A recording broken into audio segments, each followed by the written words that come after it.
আসসালামু আলাইকুম। আজকের পর্বে তৈরি করে দেখাবো গার্লিক নান কিংবা বাটার নান রেসিপি।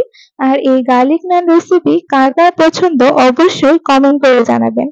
এই নান আপনারা গ্রিল চিকেন, বাটার চিকেন কিংবা শিক কাবাব অথবা বটি কাবাব বা যেকোনো কিছুর সাথে ভালো মতো খেয়ে নিতে পারবেন। আর এই রেসিপিটা কিভাবে পারফেক্টলি ভাবে বাড়িতেই তৈরি করে নিতে পারবেন রেস্টুরেন্টের থেকেও ভালো মতো, সেটাই আমি আজকে রেসিপিতে শেয়ার করব।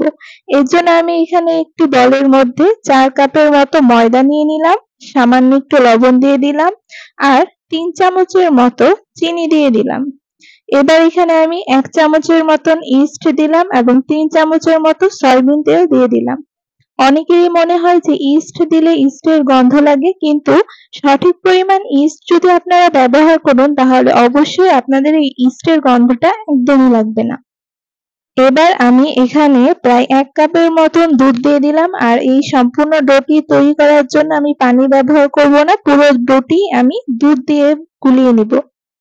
এভাবে অল্প অল্প দুধ দিয়ে ভালো মতো একটা ডো তৈরি করে নিলাম। এবার ভালো মতো এটা মুথে দেব। এবার এর উপর আমি সামান্য একটু সয়াবিন তেল ভরিয়ে নিব এবং এটা আমি একটা বাটির সাহায্যে প্রায় 2 ঘন্টার জন্য ঢাকতে দিয়ে দেব।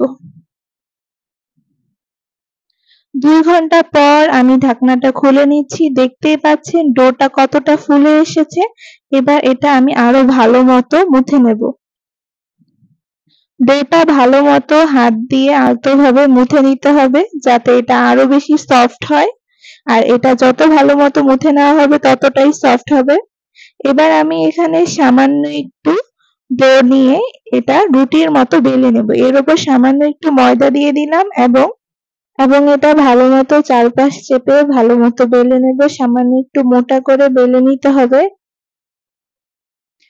এরপর এর উপর সামান্য একটু কালো জিরা ছিটিয়ে দিলাম এবং আরেকবার বেলা দিয়ে দিলাম যাতে কালো জিরাগুলো ভালো মতো এই রুটির সাথে মিশে যায়। এবার এই কালো জিরার উপরে আমি আরো একটু ধনেপাতা কুচি দিয়ে দিলাম।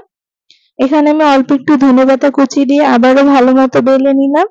এভাবেই আমি সবগুলো রুটি এভাবে বেলে নেব। দেখতেই পাচ্ছেন এভাবে ঠিক একটু রুটি বেলে নিয়ে এর উপর সামান্য একটু কালো জিরা এবং ধনেপাতা দিয়ে ভালো মতো একটু বেলে নেব। এভাবে একে একে সবগুলো রুটি আমি বেলে নেব। এবার একটি চুলার মধ্যে প্যান বসিয়ে দিলাম এবং এর মধ্যে নান রুটিটা দিয়ে দিলাম এবং এর উপর ঢাকনা দিয়ে দেব এবং এক পিঠ ভালো মতো হয়ে আসলে অপর পিঠ উল্টে দেব। দেখতে পাচ্ছেন আমার এক পিঠ ভালো মতো হয়ে এসেছে। এবার আমি আরেক পিঠ উল্টে দেব। এরপর এর মধ্যে আমি সামান্য একটু বাটার ভরিয়ে দিলাম যাতে এর টেস্টটা একটু ভালো হয়। এভাবে আমি বাটার দিয়ে ভালো মতো উল্টে পিল্টে একটার পর একটা রুটি ভালো মতো ভেজে নিয়ে নেব। এরকম ভাবে আমি সবগুলো ভালো মতো ভেজে নিয়ে নিয়েছি। আর এই রেসিপিটা কিন্তু খেতে খুবই অসাধারণ। যেকোনো কিছুর সাথে এই রেসিপিটা একদম পারফেক্ট। আর এটা দোকানের বা রেস্টুরেন্টের নান রুটির থেকেও খুবই সহজ এবং বাড়িতে এত নরম তুলতুলে নান রুটির রেসিপি আপনারা খুবই সহজেই বানিয়ে নিতে পারেন।